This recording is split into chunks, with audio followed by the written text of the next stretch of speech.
That's absolutely wonderful. And if you remember, he was worried about her reputation. So you missed it, but not because, well, we always need you, but, I knew everything would be fine. but they, you know what, Madeline and Marcel and so impressive.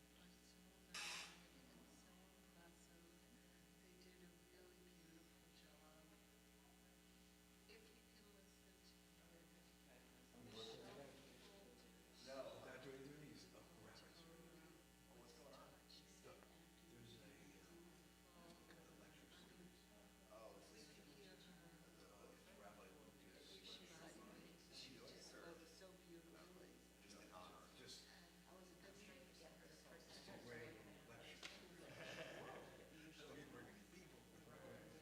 If you can listen to Michelle. Not doing duties. Oh, rabbits. So beautifully. Just you get ready for summer. What the kids say,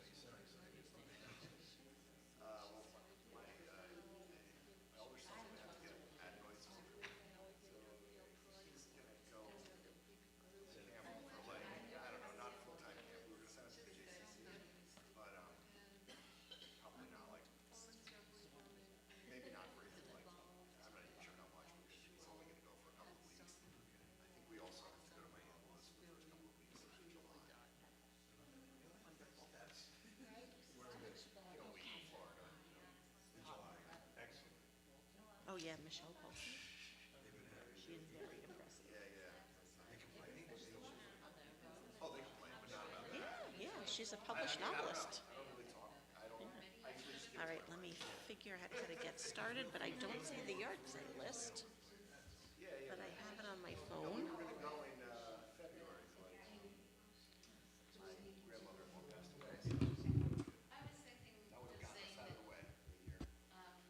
Do you have any desire to daven, or have we made you daven too much already? Okay.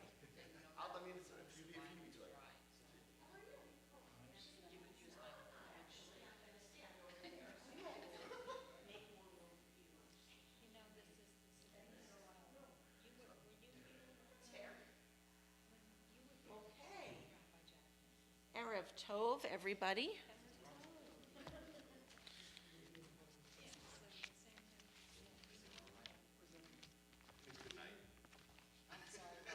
Yeah. We're getting fancy, I guess. We will start with a brief mincha service. That was such a good movie. We are in the red or the gray Siddur, page 120. Ashrei yoshvei veitecha od yalalucha sela.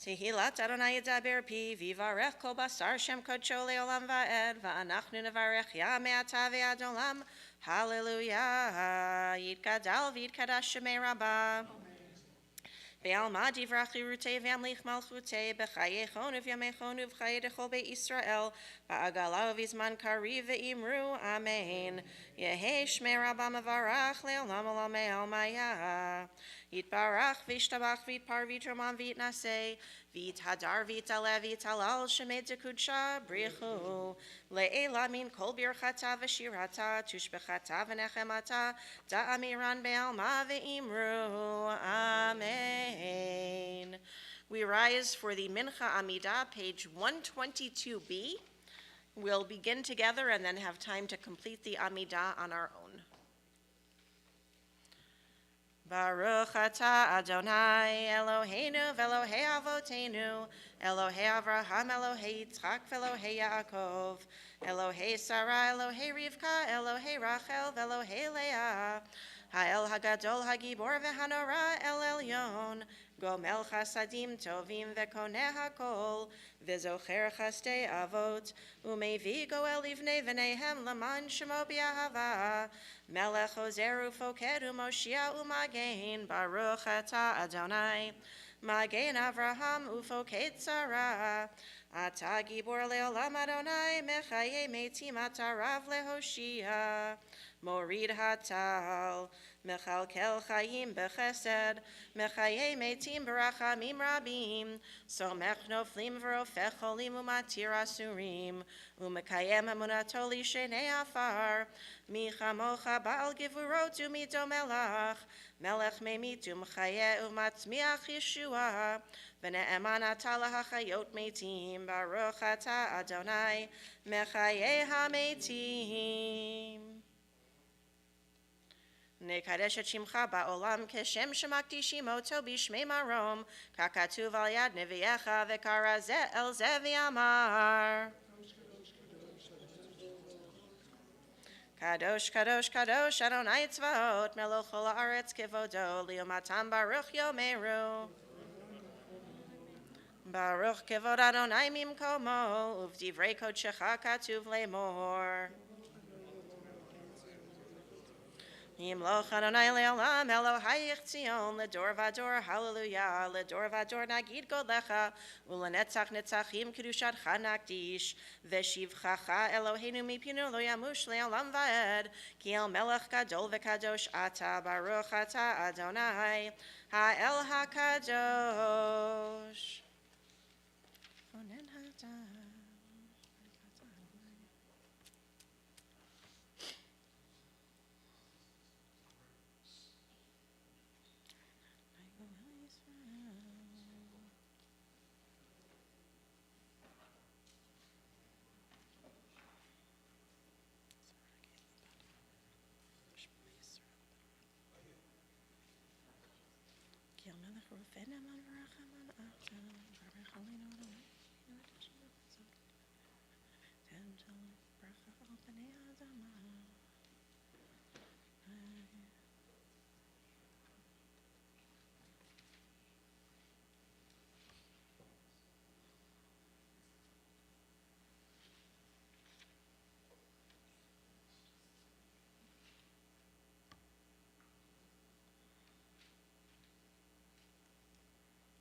נשאר נפתח לצדיקים,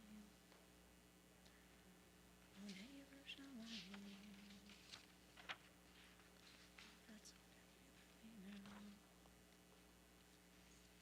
אדוני שומע תפילה.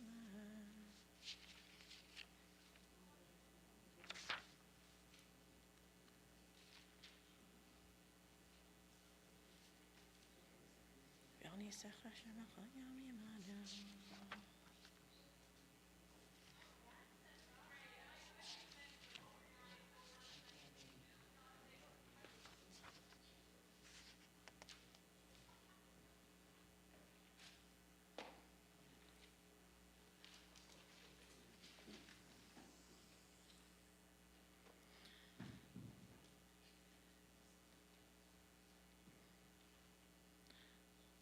עושה שלום במרמה, ויעשה שלום עלינו ועל כל ישראל, ואמרו אמרו אמן.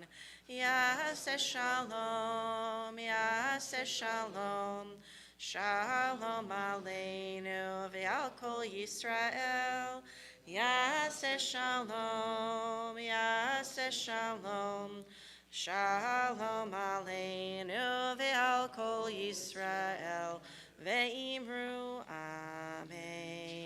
יתגדל ויתקדש שמי רבה, Be'alma divrach yirutei v'yamlich malchutei b'chayei chonu v'yamei chonu v'chayei dechol beit Yisrael ba'agala v'izman kari ve'imru amen. Yehi shmei Rabba mevarach le'olam olam me'al maya. Yitbarach v'yishtabach v'yitpar v'yitramam v'yitnaseh v'yitadar v'yitaleh v'yitalal shemei dekudsha brichu le'ela min kol birchata v'shirata tushbechata v'nechemata da'amiran be'alma ve'imru amen. Titkabal tzlod honu v'od hon dechol Yisrael kodama v'hon divishmaya ve'imru amen. Yehi shlama rabba min shemaya v'chayim aleinu ve'al kol Yisrael ve'imru amen. Oseh shalom bimromav hu ya'aseh shalom aleinu v'al kol Yisrael ve'imru amen. Page 135.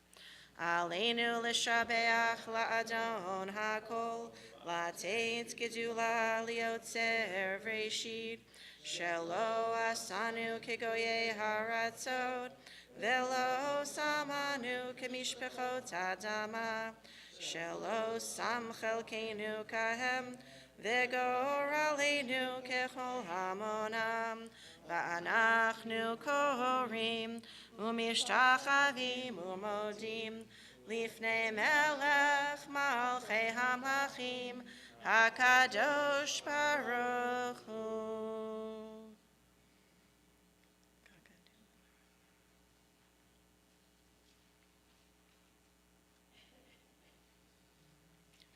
Kakatuv b'toratecha Adonai imloch le'olam va'ed v'nemar v'haya Adonai le'melech al kol haaretz v'yom hahu yeh Adonai echad u'shemo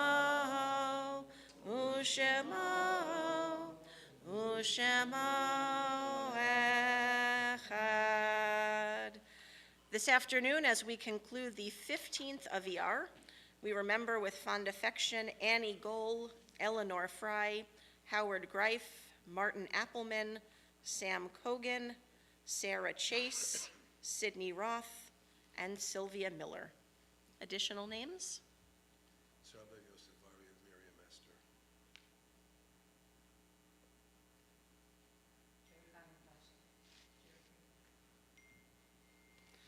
Mourner's Kaddish, page 136. It gadal v'it kadash shemei Rabba, be'alma divrach yirutei v'yamlich malchutei, v'chayei chon uv'yomei chon uv'chayei dechol beit Yisrael, ba'agala uv'izman kari v'imru amen. Yehi shmei Rabba mevarach le'olam olamei almaya. Yitbarach v'yishtabach v'yitpa'ar v'yitromam v'yitnaseh. V'yitadar v'yitaleh v'yitalal shemei dekudsha brichu. Le'ela min kol birchata v'shirata. Tushbechata v'nechemata da'amiran be'alma v'imru amen.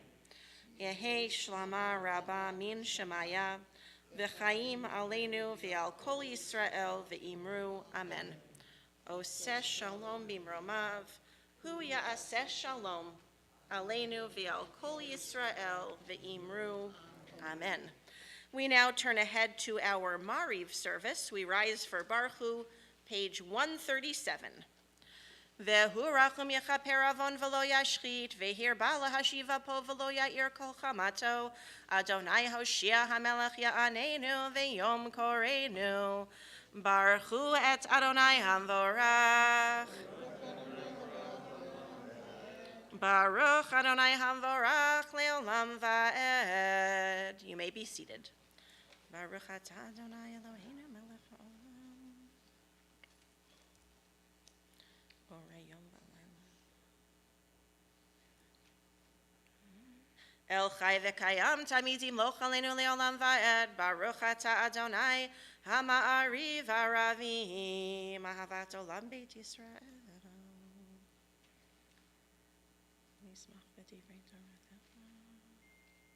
V'ahavatcha al tasir mimenu le'olamim, Baruch ata Adonai, ohev amo Yisrael. Shema Yisrael, Adonai Eloheinu,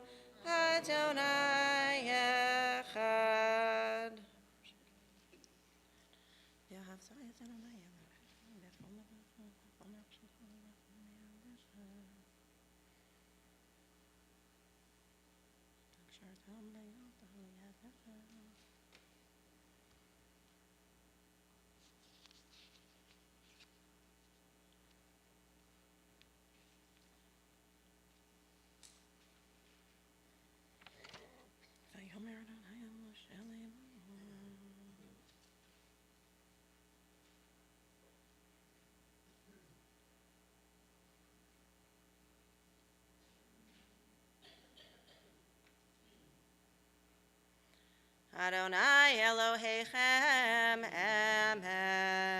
Emet v'monachol zot v'kayam aleinu.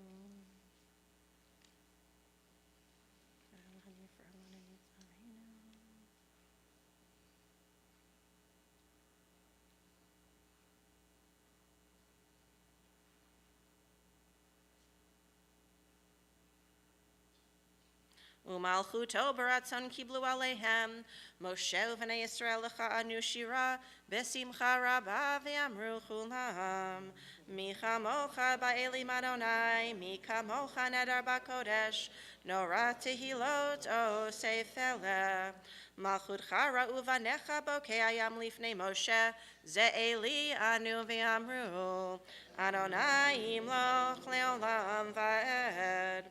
ונאמר כי פד אדוני את יעקב וגאלו מיד חזק ממנו ברוך אתה אדוני גאל ישראל. Page 140.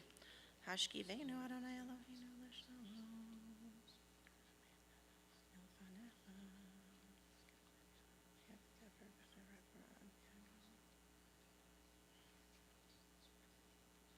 Ushmor teitenu voenu l'chaim u'l'shalom me'ata ve'ad olam baruch ata Adonai shomer amo Yisrael ad baruch Adonai le'olam amen ve'amen.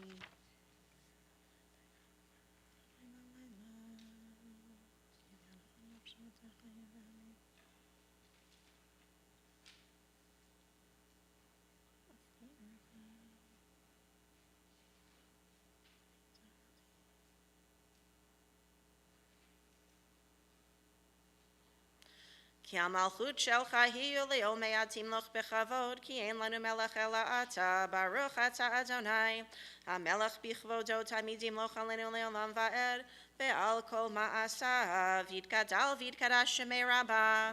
בעלמא דברה חירותי וימליך מלכותי, בחייכון וביומכון ובחיי דכל בית ישראל, בעגלה ובזמן קריב ואמרו אמן. יהי שמי רבה מברך לעולם עולמי עלמיה. יתברך וישתבח ויתפאר ויתרומם ויתנשא ויתהדר ויתעלה ויתהלל שמי דקודשה ברכו לעילה מן כל ברכתה ושירתה תשבחתה ונחמתה דאמירן בעלמא ואמרו amen. We rise for the Amidah, which we recite silently beginning on page 142.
Oh, say shalom, shalom bimromav.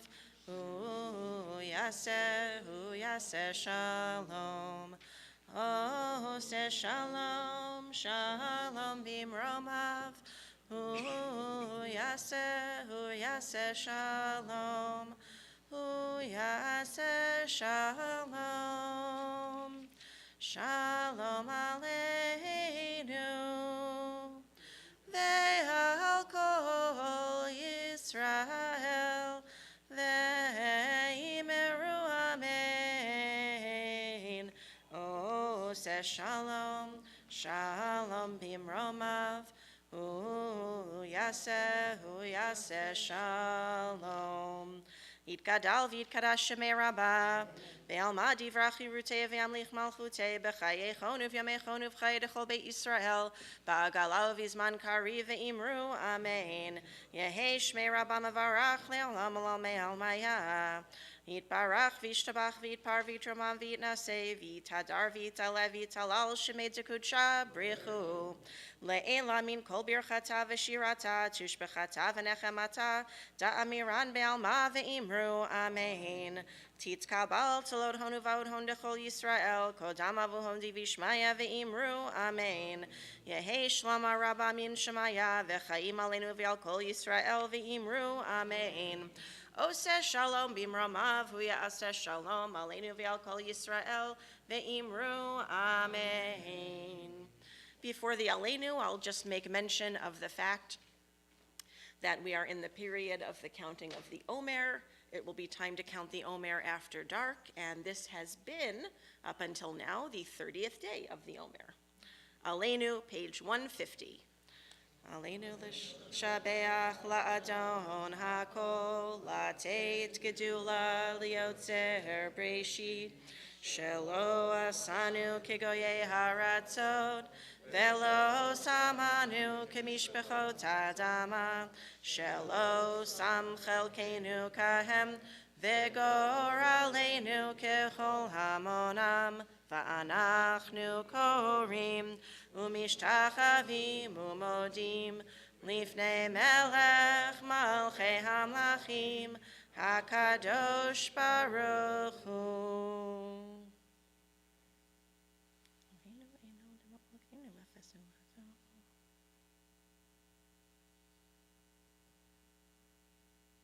Kakatuv b'toratecha, Adonai imloch le'olam va'ed, v'nemar, v'haya Adonai le'melech al kol ha'aretz, bayom hahu, yeh Adonai echad, u'shemo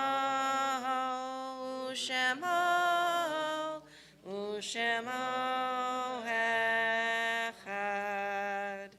As we prepare to begin the 16th of Iyar, we remember with fond affection Alvin Smith, Arlene Savitsky, Asher Polani, Esther Lampel, Kalman Tabak, Leah Bulletin, Doris Glazer, Libby Brody, Nathan Kerman, Rose Friedman, Sam Antopolsky, Samuel Hirsch, and William Cohen. Once again, any additional names? Sarah Yosef Rabbi, Miriam Esther.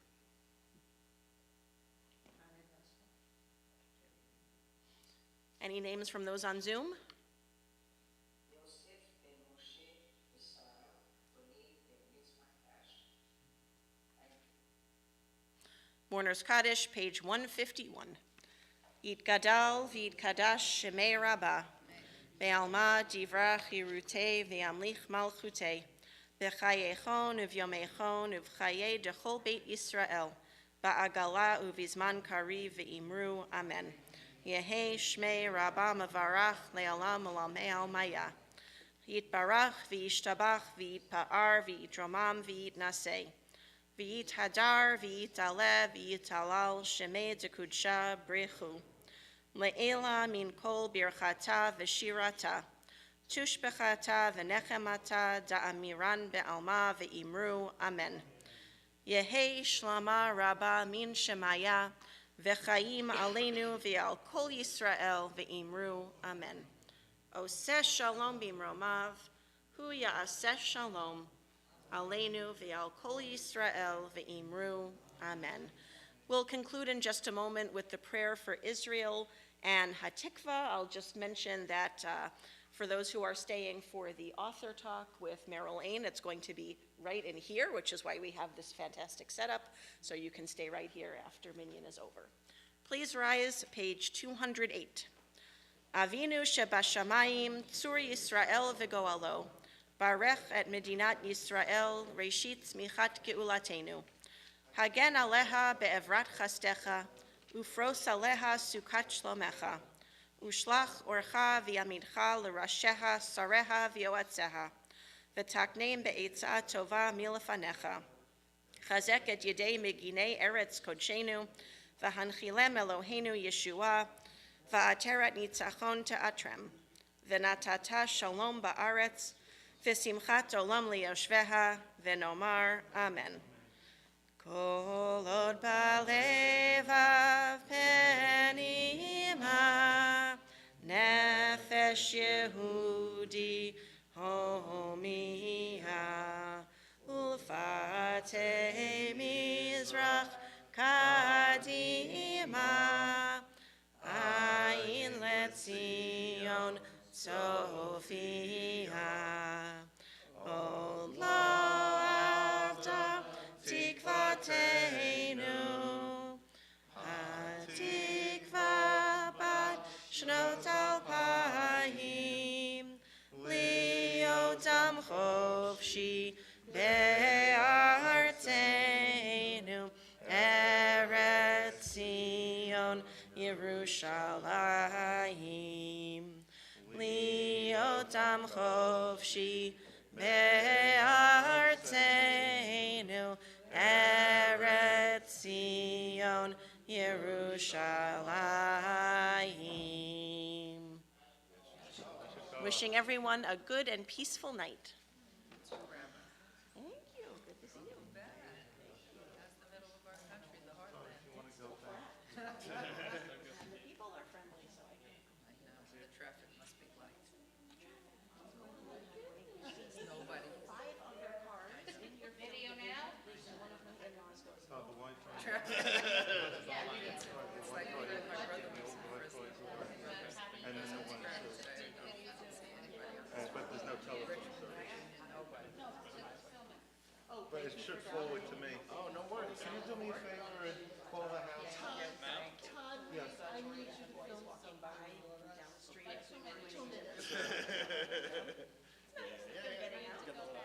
Yasikawa. Good to see you. See you later.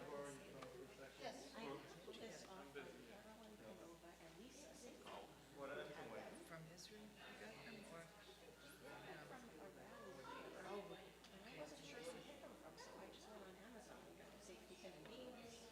Oh, very smart. How are you? You got my, everything's good, right? Okay. How are you? Good, Yeah. good. Said it won't be half away. Yeah, I did check. How you been? Yeah, Jonathan made me his significant Hey. other for Hi, how you doing? Words I'm good, Conference. thanks. How about you? Very nice. Very nice. You go interesting places with your kids. Yeah, I think it's a little competition. I'm thinking, how did this happen? Good. They should all have It's a good- healthy yeah. competition, exactly. Yes, So how long were you Was there it for? 93? Tuesday to Sunday, so.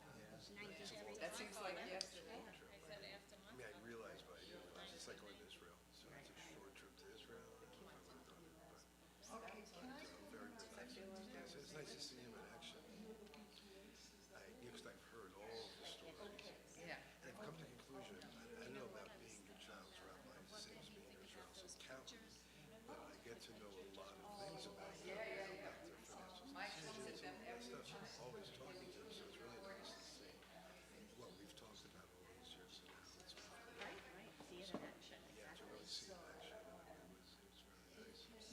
And I was the only dad there, so it was just sort of a celebrity, almost, not really. You're a celebrity here too. No, not that we know, it's not true. How are you? We, you know, we used to be much more active, but now we're not, but we're active in our hearts. We're always happy to see you. COVID came in the way, so kept us away, I know. like other people too, I'm sure. Yes, very much so. But we And miss- some of those people started coming back again, and some never did. So I'm glad that you started coming Yeah, back. we started We coming back. miss you, we're Yeah. sorry Oh my God, we're gonna miss you. that you're not gonna be around. Sure, what is it? You were a very big plus, Very big. complimentary to the synagogue. I think you Okay, those may, drew in a lot of people and kept a lot of people. I have, Back in the day, I was very active as president of Sister, but not. And, but you know, I have to say, you were very good. I never heard one bad thing, I have to tell you. Just Okay, very so well send liked me and an- respected. where did you get the numbers from? I will definitely miss this community. Yeah, where were we going? We're not going that far. We're going to Melville. So Oh, right about- here. Yeah, Oh, about it's right 20 here. minutes away. Okay, I know, Yeah, yeah. So I we'll was still be just around in wondering the what larger it is. community. right.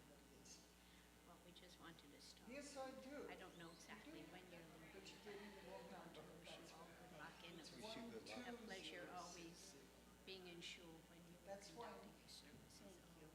It's always a pleasure to see you, and I'm so glad you've started coming back in person. Yeah, well, you know, then That's why what if we you had send me COVID, an and email, then he was playing Oh, I was very I sick. can send it with back to you. St. Francis with his heart. You I know. had 4 different heart operations. Yeah. Yeah, they just couldn't. No, but I can't do that.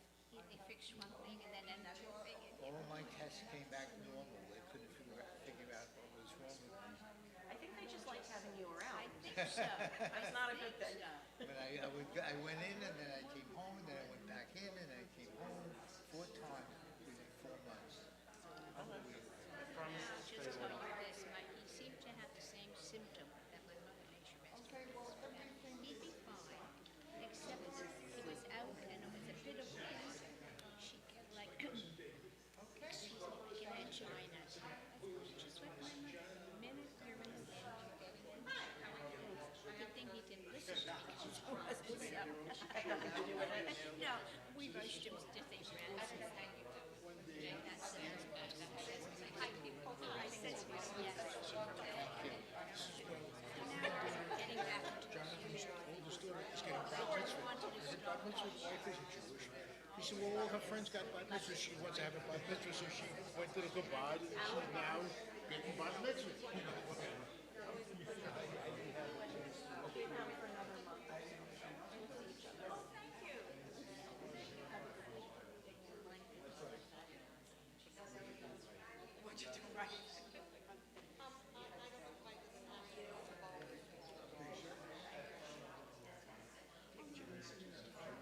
He's been away. He's been, I didn't take pictures. I only saw, no, I didn't see him. I was away when this was the reason.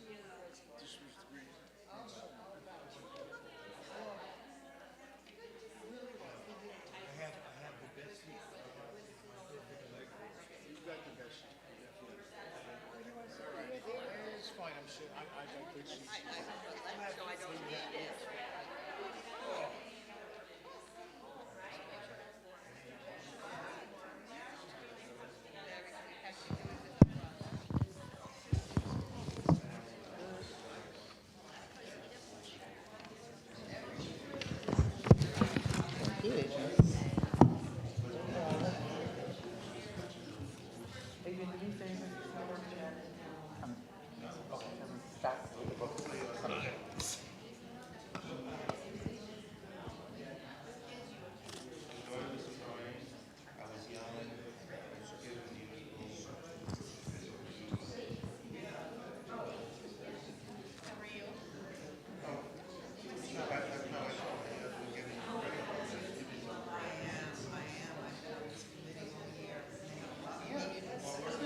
So you sold a number of books, Oh, right? yeah. Basically, what I should have done is I shouldn't have had them pulled out. Nobody would see them, so they would have left them alone.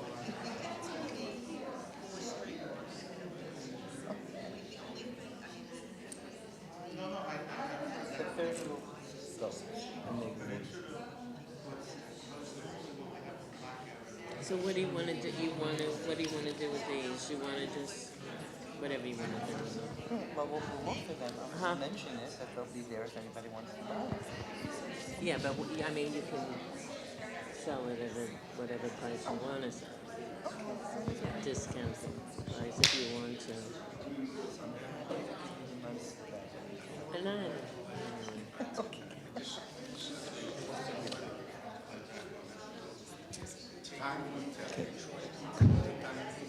Hello?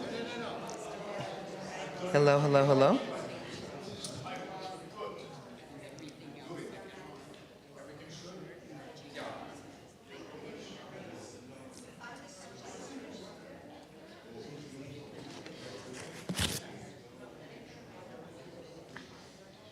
Okay, Mr. Bruck.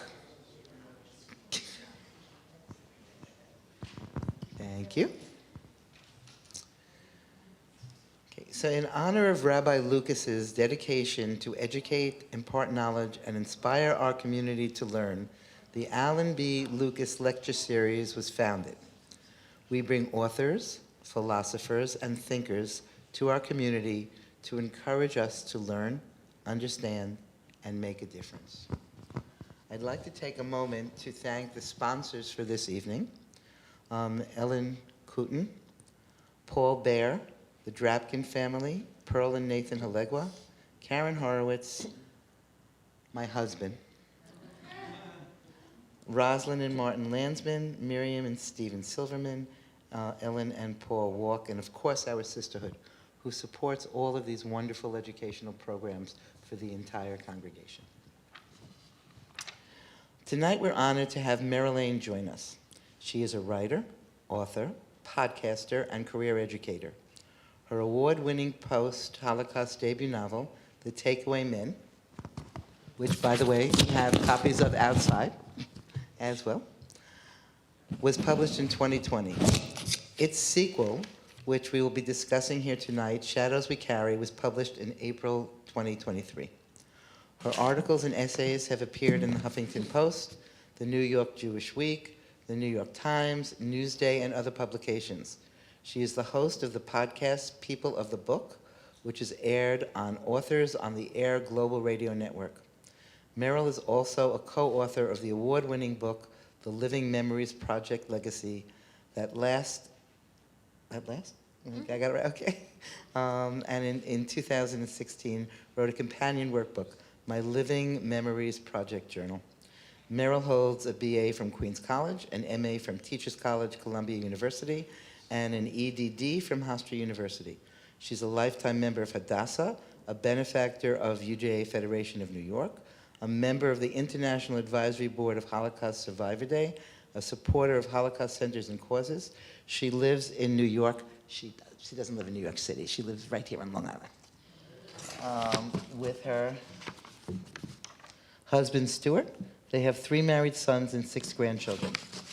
On a personal note, it is my privilege to have met Meryl when my oldest daughter entered kindergarten at the Solomon Schechter Day School when it was in Jericho. Meryl was then chair of the Board of Education, and her insight, guidance, and understanding of education and the needs of students to obtain a well-rounded Jewish-based education helped to make the school the successful institution. I still thank you, Meryl, for all of that. I was not surprised to discover that you've become a successful author and have enjoyed watching the growth and evolution of your characters, not only the twins, Jojo and Branka, but also their parents, whose story reflects deeply on the aftermath of the Holocaust and how people are able to go on living after that. Can you tell us what inspired you to write The Takeaway Men, the first novel in the series, and then the sequel, Shadows We Carry? Ken, is this on? Can I first thank you for that beautiful introduction, and I would be remiss if I didn't say that Wendy followed me as we used to say chairman of the Board of Education, but I guess it's chairperson of the Board of Education, and brought the school to ever greater heights. So thank you, Wendy. So you want to know why I wrote the takeaway, men? Is this okay, or is there an echo? It's okay? So Wendy is in addition to all her other outstanding qualities in her resume, she's also what we call a 2G. She's a second generation. She's a child of a Holocaust survivor. I am not.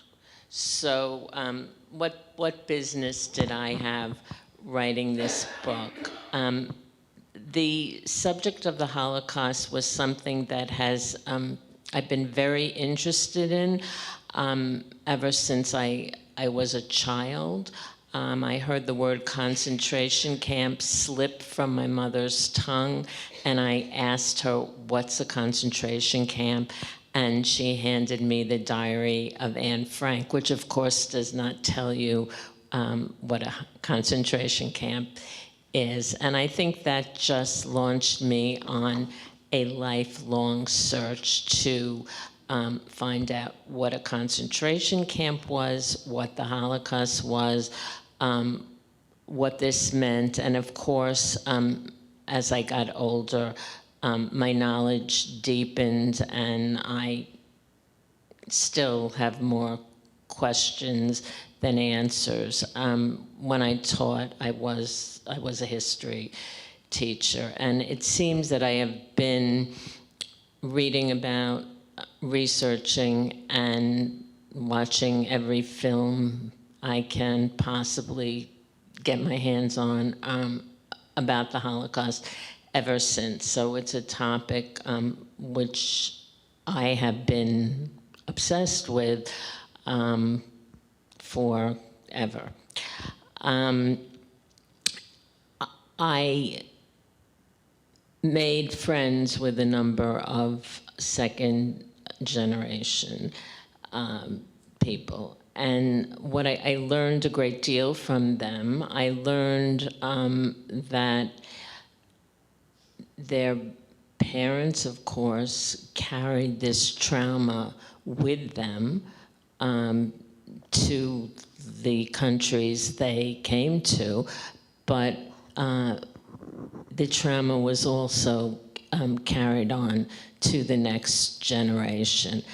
And I wanted to tell the story of what happened to the survivors and their families after the war. At the time when I first had the kernel of the idea, there were not many post-Holocaust books. There were, and there still are, as Wendy knows, because she was at Jewish Book Council today.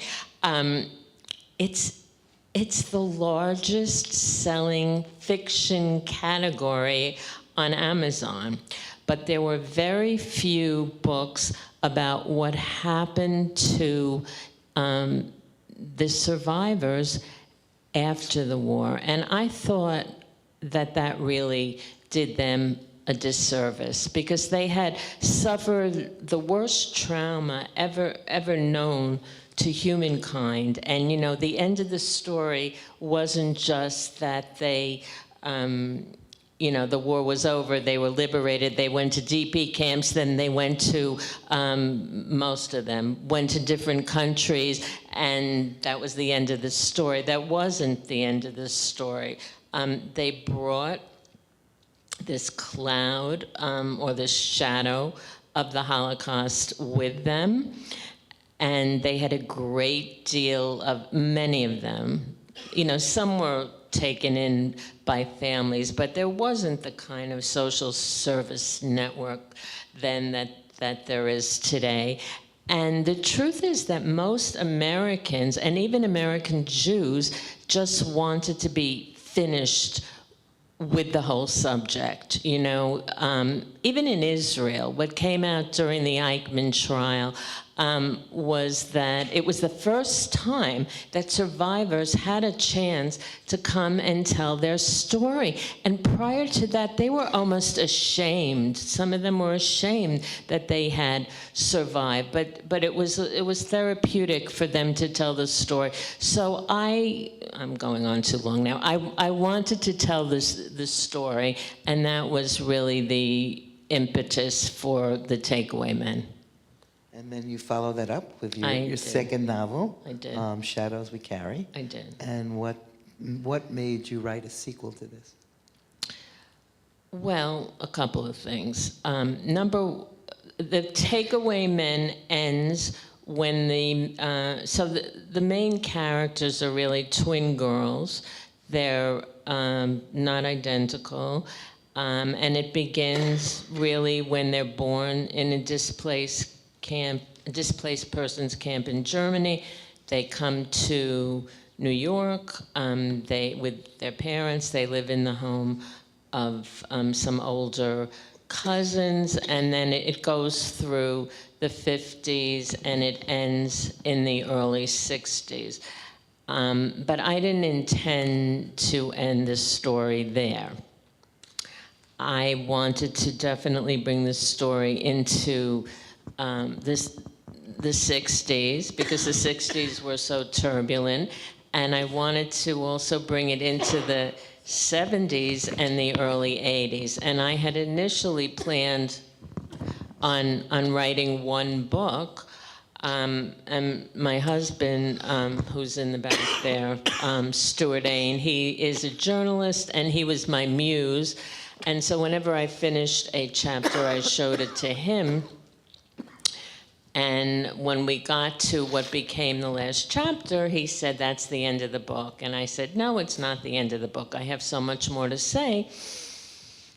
And he said, "Trust me, it's the end of the book." And you know what? I guess I said, okay. I was happy that the book was finally finished. So, but readers, a lot of readers felt that I had left them somewhat hanging. Some people were really annoyed at me.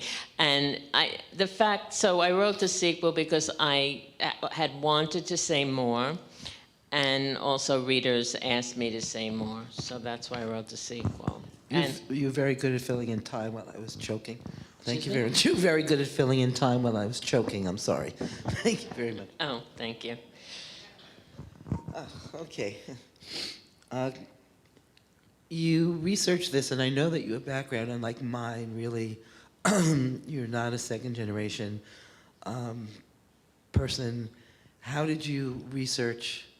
How did you do the research for this? And when you were doing the research, did you find anything that was shocking or surprising? Well, you know, as I said, I did a tremendous amount of reading. I read books, I read periodicals, but, you know, now we have, for better or worse, we have the gift of the internet. And there is absolutely almost nothing that you can't find on the internet. So, for instance, I decided to, and I can tell you why later if you're interested, I decided to have my survivors come from Kells, Poland, and I'll tell you later why I chose that, because I'm answering your question. So what did I find on the internet? I think they call them Yisker books. There was a whole volume right there for me on the internet of Kells, Poland, and it said, you know, how many Jews there were, what the names of the prominent families were, what businesses they were in. I mean, it told you everything you could possibly know. So the internet is a tremendous resource. I also spoke to people. I also did interviews with survivors, with children of survivors, and, you know, I just a constant.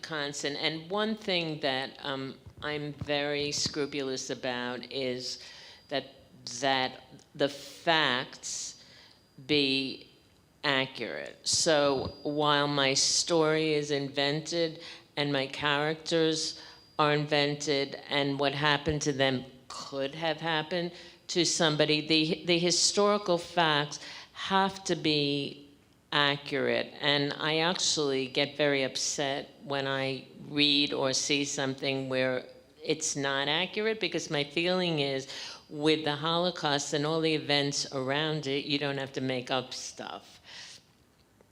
Did I answer your question? Yes, you did. Okay, Thank thank you. For those of you who have not read these two wonderful books, a lot of the action takes place right around here.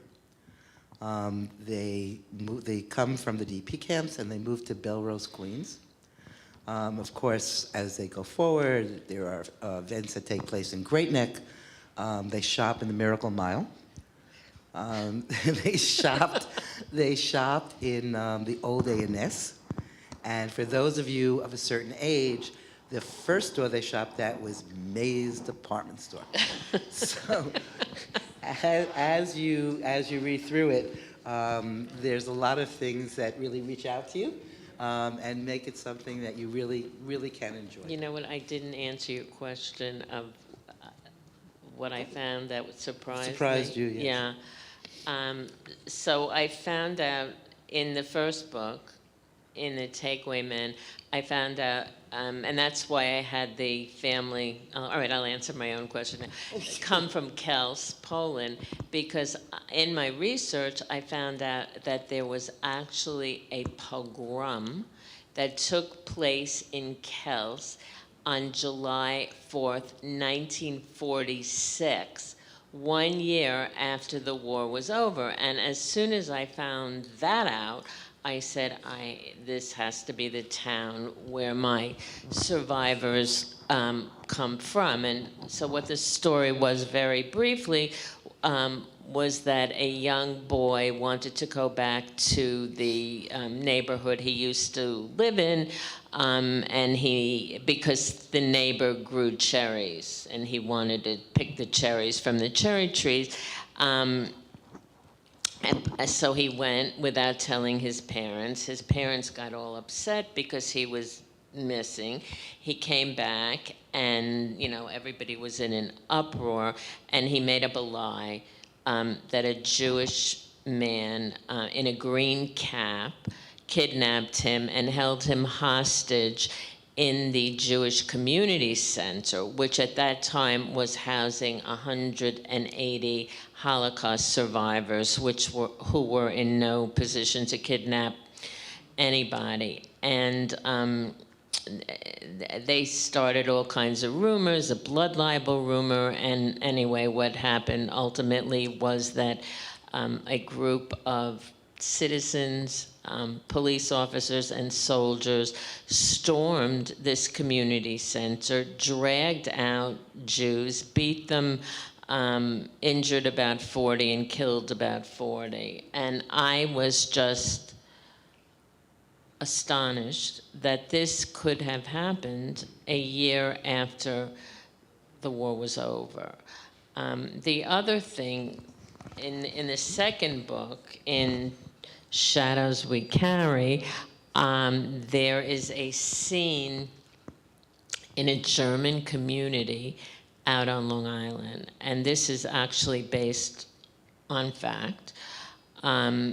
There still is. There's a community called German Gardens. And up until 2017, you had to show proof of German lineage to be able to buy a house and live there. And prior to World War II, all the street names were named after Nazis. The main street was called Adolf Hitler Strasse. Those street names have already been changed, and one of the scenes in my book is during a street name changing.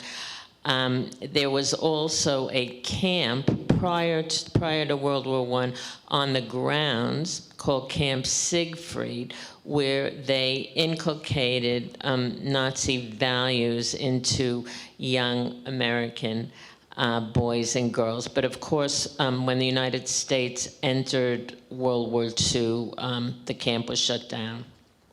Well, you basically took half of my next question, but for those of you that don't know, the town she's talking about is Yaphank. So right here on Long Island. And apparently there are others throughout the country. It's not the only one. Well, the Hicksville was a big center for And Nazis. Lindenhurst. Yeah. But I mean, not just on Long Island. Oh, yeah, It's no, of course, throughout the yeah, country. okay. But we happen to be here, so you don't realize it as you're driving on 495 that you're going through these types of areas. You really touched on this whole topic of anti-Semitism and used this as it's a wonderful vehicle to start talking about it, and something that existed after the war. Today now, post-October 7th, how do you feel looking back now and seeing what's happening currently? What happened October 7th? No, I know what happened in the Holocaust? No, looking back now from the vantage point of October 7th, how do you feel about Okay, so as I said, I have been obsessed with the topic of the Holocaust ever since I was in the 6th grade, and I always treated it, whether I was studying it, teaching it, researching it, reading about it, I always thought that it was a unique event. It was a unique event in the history of humanity. And then we have October 7th, and, it really makes you wonder. And, I used to ask certain questions, about the Holocaust. Why did this happen? How did it happen? Would it have made a difference if more people had spoken out? What could people have done? These were, everybody asked these questions. And now I don't want to say it's the Holocaust, but I'll tell you what it felt like to me. It was about a month before Kristallnacht. It felt like Kristallnacht a little bit, because Kristallnacht, you all know what Kristallnacht was. Kristallnacht was a big event. It was covered by all the newspapers. It was in the New York Times above the fold. Above the fold is the more important story. Everybody knew about Kristallnacht, and there was sort of an uproar throughout the world for a very short time.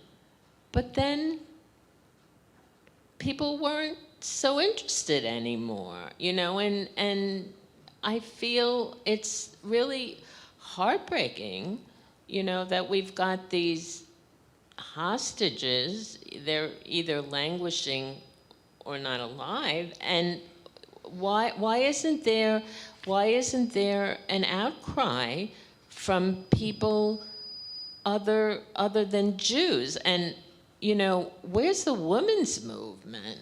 I mean the rape, the torture. It's very frightening, and of course the whole proliferation of anti-Semitism, especially on college campuses, it's very frightening. I'm not ready to say that it's like Germany in the 30s. I'm not ready to say that, but it is certainly very concerning.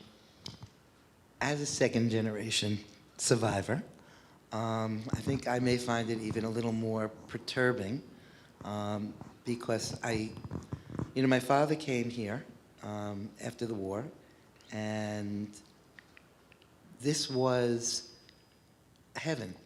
He passed the Statue of Liberty and cried. And I will tell you that whenever I pass the Statue of Liberty, I cry. I really do. He was enormously patriotic, loved this country.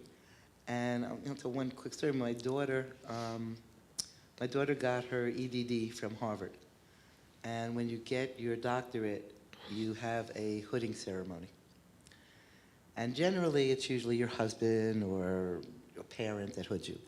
And I said to my daughter, why don't you let Grandma hood you? And so she did. And my mother-in-law, the Auschwitz survivor, stood in Harvard and hooded my daughter. When we left the ceremony, we're standing in Harvard Yard, and I said to her, so, when you were standing in Auschwitz in the yard, did you ever think that someday you would be standing in Harvard Yard hooding your granddaughter who just got her doctorate? And my mother-in-law, who at that time was probably 4'8", looked up to me and she goes, no. So I said to her, okay, aren't you happy? And she said, I don't know how to be happy. And I will say, as a parent of that child, to me it was an unbelievable moment because I felt like I went from Auschwitz to Harvard in one generation. And God bless America. And I never thought in my life that I would be seeing what we're seeing today. So no, I'm not saying it's 1936, 7, or 8, but I do think that there are warning signs out there. And I think that books like yours also are extremely important so people can see where we've come from and what came before and perhaps talk about what we can do so that it doesn't happen again. So on a different note, for the next question, you really take many issues in this book. It's not just, not that just is not the right word, it's not only about post-Holocaust America. You tackle challenges of parenting. You tackle challenges, mental illness challenges. You tackle success in America. You tackle intermarriage. You really touch on so many of these different subjects. And you shine a light, particularly on how women were treated. I did that. I forgot about that. That's why I read the book, so I wouldn't forget that. No, it really, but in Shadows, you really do. You talk about one of the twins really wants to go, they both want to go in a path of professionalism, but one of them in particular really wants to become a journalist. And she confronts a lot of everything that many of us grew up with the women got less money, they weren't hired, they weren't thought of.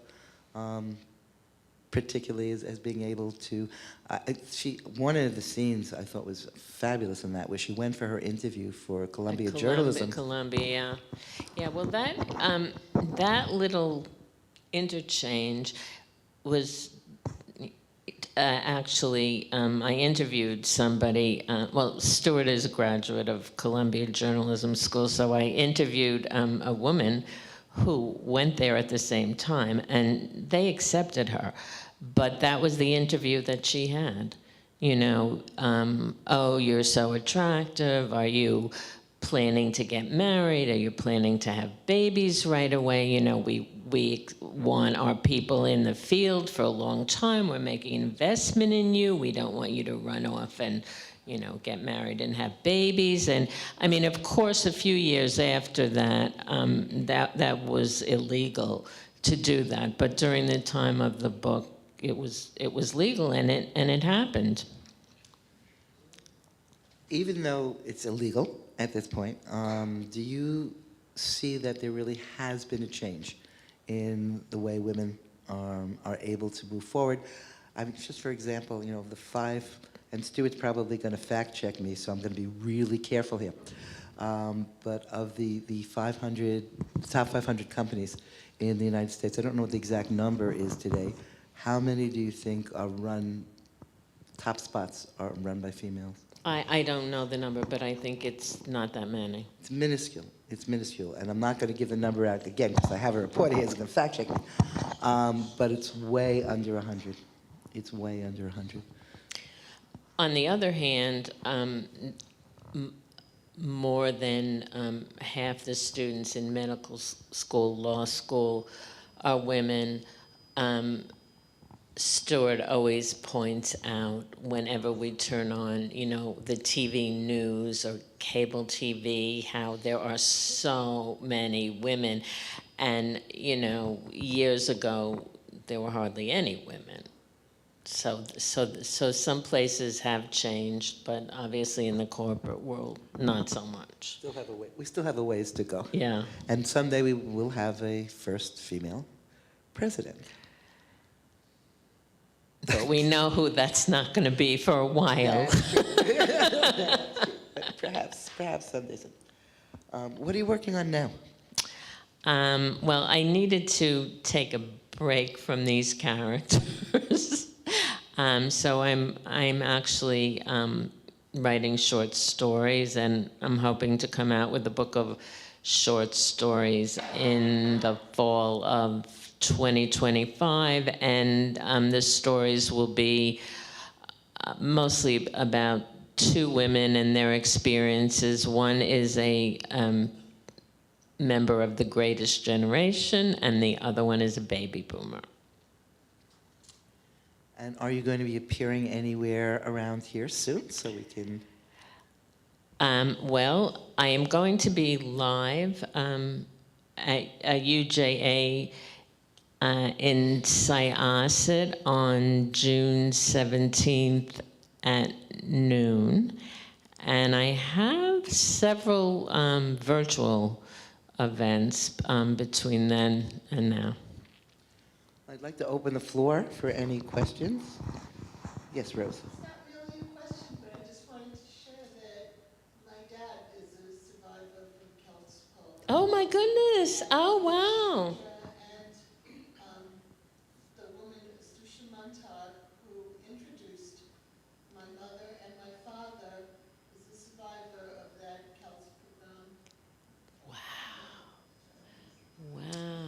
Because there were not that many survivors. You know, and this book actually coming out, it's out now from Cornell Press, Cursed, which is a story, which is research about Celts and the pogrom. But it's interesting you didn't hear about Celts for such a long time because, you know, a lot of places you always heard little stories about, you know, people who hid them.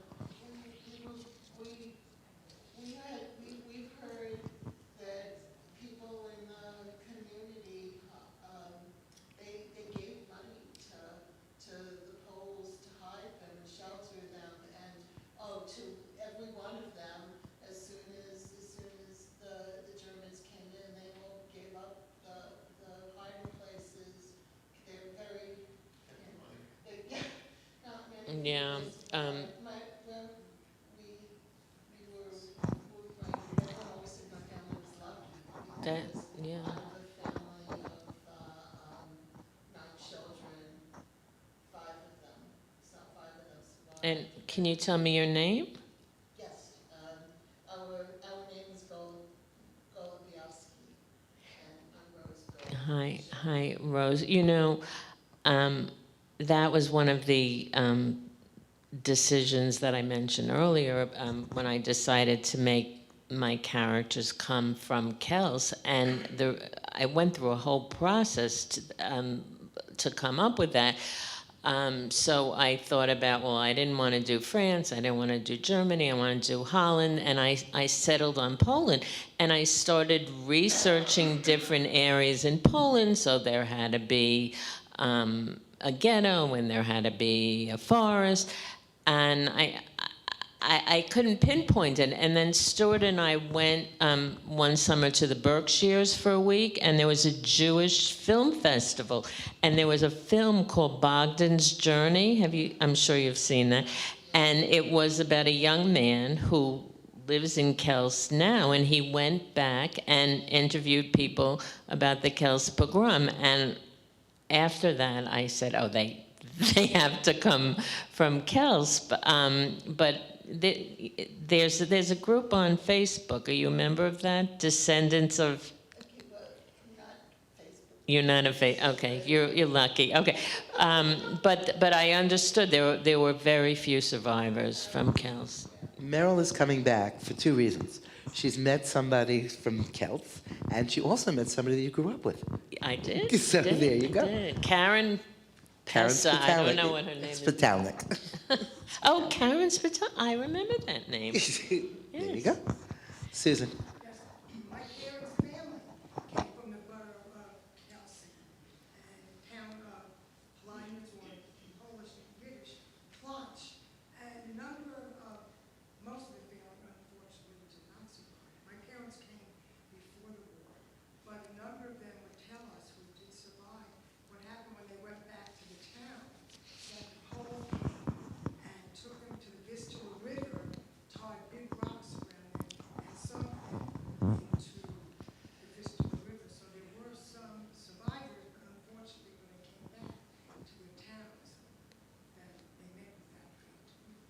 But it's interesting, we were in Kelsey 25 years ago, and borough of Kelsey, and their town was Plunge.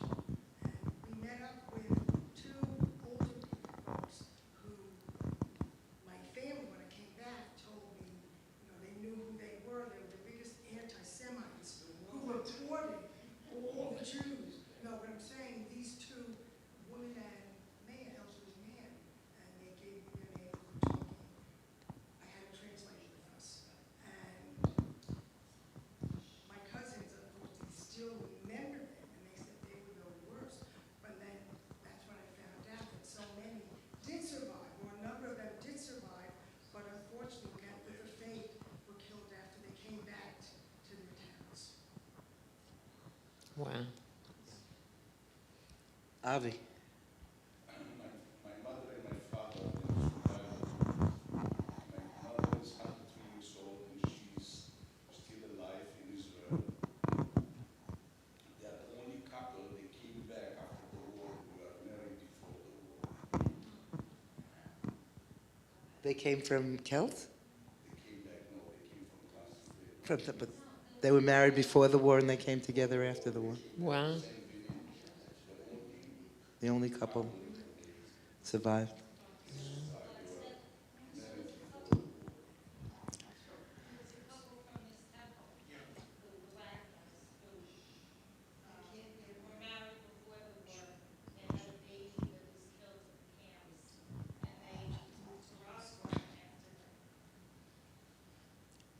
You do say Rosalind somewhere in the book, too. I do remember you mentioning Rosalind. I didn't It was mention Manhasset? it. I didn't mention it. Oh, I thought you... Alluded to it. Okay. Yes. You said something interesting about talking about Kristallnacht and how this was the beginning and whatever. The Times right now, when talking about October 7th, it's almost exactly the same, even the names of the movements, America First. You had Lindbergh and Father Coughlin in this country preaching, major anti-Semitic rhetoric on the radio, the newspapers, and the headlines of both the lines as you were talking about. What do you feel about what's the next step that's going to happen here now after this whole, historically, I see it almost exactly the same thing. And the Jewish movement in the United States from 38 through the war just did not support. I mean, they knew what was going on. The major Jewish contributors in this country were pretty much stymied by Roosevelt to keep quiet and not talk about, what was happening in Europe. Do you think that right now with Netanyahu in Israel and we're having this big backlash among Jews and also, not only among the populace, but among some of the elite Jews in this country who support this ultra-right kind of movement, do you think that that's going to have any effect on the election? Well, I think that's a little above my pay grade, but Well, that's where I'm going. Can you repeat the question? There are people on live stream. okay. Did you want me to do it, or you want to talk in the microphone? You could submit. You could. Okay. He's asking. Historically, is there a connection between what happened in Germany in the 30s and certainly the rise of Lindbergh in this country, and the fact, that Jews did not really speak out as forcefully as they might have. There was a very famous rabbi, Stephen Wise, who was supposed to be the conduit to Roosevelt. I've been researching a lot about him as well, and in retrospect, it looks like he could have been a little more forceful. He could have done more, but he didn't want to upset Roosevelt. And what's going to happen next here? I have no idea what's going to happen next. I would like to cling to the hope that people will come to their senses. I have to say, though, in my entire life, I've never seen anti-Semitism the way it is now. I know that, my grandparents experienced anti-Semitism. I know that my mother experienced anti-Semitism. I can probably give you 2 or 3 experiences I had way back when, but I grew up in a community with a lot of Jews. I've always lived in communities with a lot of Jews, and when you think about, I guess, I'm not going to be negative, because there are so many Jews in government, in politics, in high positions. And what are they doing? What are they doing? Well, let me ask you a question. What can they do? No, I'm serious, because my big thing was, before this happened, when I was reading about the Holocaust and studying the Holocaust and writing about it, I said that before. How did this happen? Why did people let this happen? So what should we be doing? What should everybody be doing now? No, seriously, what should they be doing? If somebody has an answer, please tell us. We need to not be blindly always supporting one party.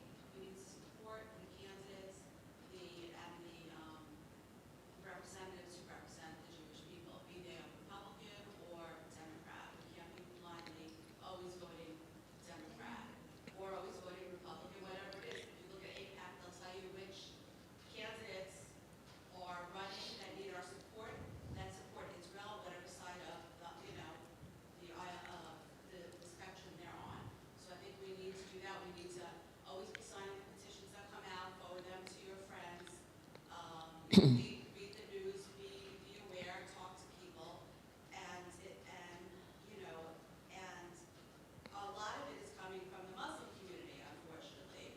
So it's not. I don't think most of the Christians hate us as much. We have to realize that they don't like us. They don't. And there's a lot of them here, so they were unfortunately let in, and there's a lot of them here, so it's really a big problem. So people do speak out on the campuses. We've had major donors withholding donations from the University of Pennsylvania. We had the presidents of 2 major universities step down because of the government rationing. Now the third one, they'll sort of, but and we're not alone here. This is not condoned. Anti-Semitism is not condoned by the government on local or any kind of level. And let's just remember, it's officially illegal. It's not like it was part of the government. As Jews, because other people are not standing up for us. The blacks are not standing up. We stood up for them. We marched for them. My mother-in-law marched for them. They're not standing up for us. Nobody's standing up for us but ourselves. So when we vote, we need to vote for issues of Israel. There's a lot of other issues too. There's social issues. But what is your main concern? The Jews typically always vote Democratic social issues, abortion, whatever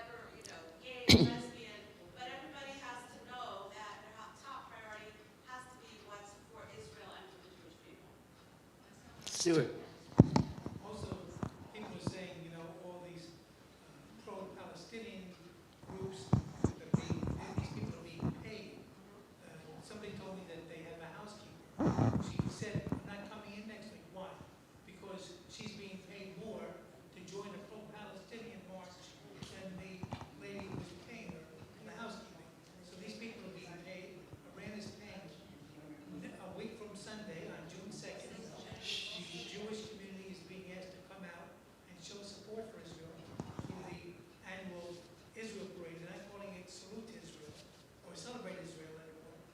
Not this year because of the hostage situation and October 7th. They're calling it, I think it's Parade on 5th. But they expect more than 40,000, so that'll be a record number of people to come. No band, no marching bands again, because it's being tempered because of what's going on. But they want everybody coming out. I'm hearing that for the schools, a number of the parents are being asked to come and march with their kids. They want to come, they want to march with the kids. And so they expect a tremendous, hopefully the weather will be good, and they expect a bit more than 40,000. Well, I can tell you that from the temple, we have 80 people that are going, 85 people that are going. The buses are filled, and we've been told by the organizers that they cannot accommodate people on other buses. So whatever was taken is filled. And I just want to point out that in the past, I know the history of the parade, and over the decades, it has really declined. We used to have 100,000 of us. Last year, we had 40,000. It was the 75th anniversary of Israel. I'm sure that we're going to be we're exploding. I think. Yes, Long Island is UJA is sponsoring, subsidizing 12 of the buses, and they're filled. You know, But I'm going to say that the press coverage for pro-Israel things is not the same as the press coverage for all these pro-Palestinian things. that is correct. Hopefully, I'm writing the story for JTA, and so it'll come out, I guess, next week. And we'll talk about it. People are saying they want to come because of all the anti-Semitism, and they want to come to show support for Israel. Israel right now, and they're going to. I interviewed his parents on my TV show, and so that was on Monday. People are really trying to concentrate on Israel and trying to concentrate on hostages and what's going on. In fact, during the parade, we will be carrying signs of the hostages. I think we can carry on this conversation outside and afterwards, but we've gotten a little bit away from the book. So on behalf of TBS, we want to thank you so much for an informed and interesting program. Thank you, Wendy, for continuing to bring excellence to TBS. Just so you know, don't forget, June 3rd, you must come. Excellent program, Soul to Soul. It's going to be interesting and musical and beautiful, and you're also helping bring inclusivity to TBS. So please come. Outside, the books are available. Zane is going to be kind enough to sign them. And of course, it's a Jewish event, so there are some light refreshments. Thank you all.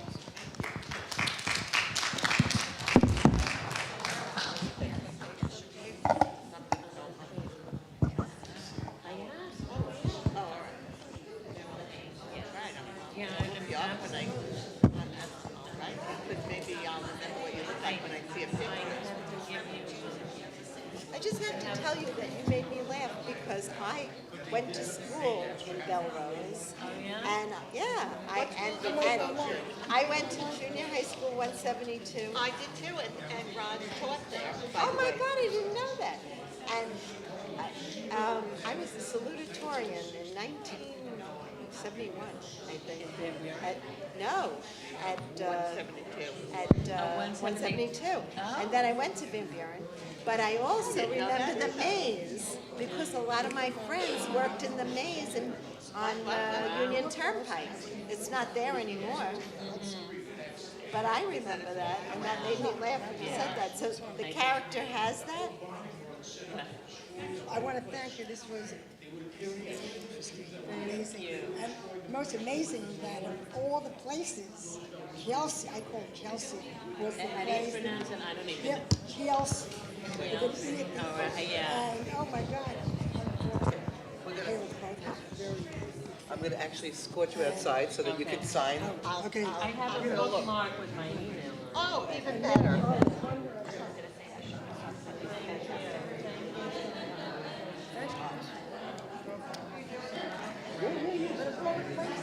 Every day, Kelsey, but the story. small world.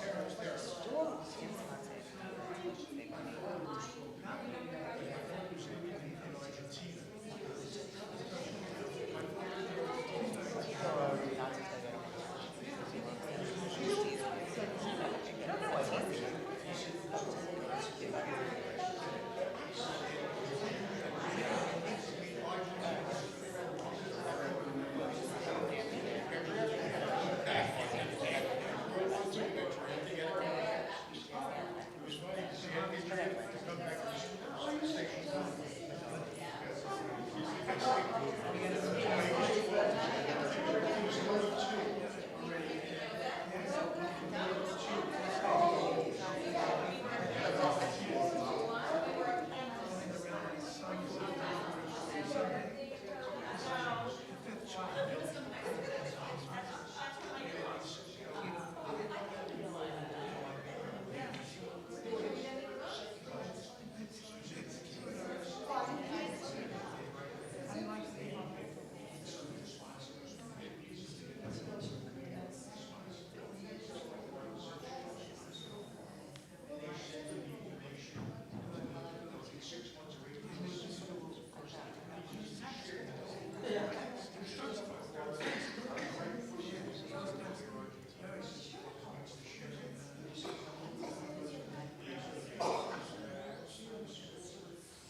family in a sense. We went to one wedding, she had 6 kids. So one kid got married, another one is being, the engagement party tonight. So we said we're coming here, we can't go to the big time, but she said, we'll let you know when the wedding is. So I cannot believe it, $2,000. Wow. I'll tell you a story about that. I have a story. You talk about this, I was on Army Intelligence from 67 to 69. And in 69, when they were closing up the Army Intelligence Center outside, actually, it was in Baltimore, under the bridge that was built. It was right, it was in Fort Hollywood, it was under that bridge. It was on the Patapsco Point. So they closed it up, and we had to burn all this stuff in World War II that was laying in the vaults. So we're coming across folders, we have folders of Auschwitz. And I'm looking at the photos, and it says January 1943. So I said, no, this is really historical stuff. So I said to my commanding officer, who was not Jewish, I said to him, we can't burn this. This is really, if we had photos of the camp in January 43, why did we bombers didn't liberate the thing? So anyway, one of the commanding officers was a Jewish colonel. His name was Rabbi. I remember he played tennis with us. So I went to Colonel Cohen and I said, can't burn this stuff. It's really historical. So he says, give it to me. He says, this way you're a sergeant. You're taking yourself out of it. He says, let me handle this. I don't know what I did with this, but I'm saying to myself, if they knew about this in January 43, why didn't they? Because and he said to me, you're who land us. He said, when Roosevelt died down, he says, he wasn't afraid of the Jew. He wanted the Jews money for support or whatever. He says, but he wasn't afraid. He says, they never, nobody was our friends. And we've never had it. Well, they did have, in 42, so they did tell the U.S. They said it back in March, wait, don't announce it. They said to us, don't say anything. Right. Wait, and then finally, in October, November, he said, okay, we've got to confirm, they can say something. These photos are January 43, the whole runs of the camp and, how just never made a word of something. And their excuse was, we were more concerned with fighting the war. Right. And they had airplanes flying over your course. Well, they took the photos, so they had it, yeah, no, it was, when I'm thinking right now, because I was at a store, and I'm thinking 1937, 38, I'm thinking of Conklin speeches and Lindbergh speeches. The other day when he told me our first right, I think Susan said, what? I flipped out. She said to me, my father knew his father fairly well. The grandfather had a plumbing supply store in Jamaica Avenue. My father, that's where he grew up over there, so he knew him. Donald and I were in the same driver's ed class in 1963. We took home the big double. And when they said he's running for president, that's a joke. How can he possibly? They threw him out of. My parents' friends had a private school called Q Forest. They threw him out of there. Then he went to Highland School. They threw him out of there. Then he went to another private school. Yeah. They threw him out because he was just. And then In 1976, yes, he went out on his own. Yeah. And he bought the Grand Hyatt. On 42nd Street. On 42nd Street. Right. And so I'm working for the Daily News. Yeah, it's right down the block. Sure. And so they come, we go overseas on Trump, he wants to tell you about something. And so I meet him at a restaurant. Right. Just the two of us were sitting at the corner table. I remember that. It's a white tablecloth. And this lady I was playing, he said, look, I just bought the Commodore Hotel. That's right. It was around the corner, right? And I stayed there many times when I had to Right. play tonight, they put me up there. So I knew the Commodore, and that was I remember Jared. grand. So I take the notes, and one person says, I want to show you something. He takes a pen, and now he's writing on the white tablecloth. Illustrates something. Well, the waiter sees what's going on. He comes over with a whole sheet of paper and says, would you mind just writing on the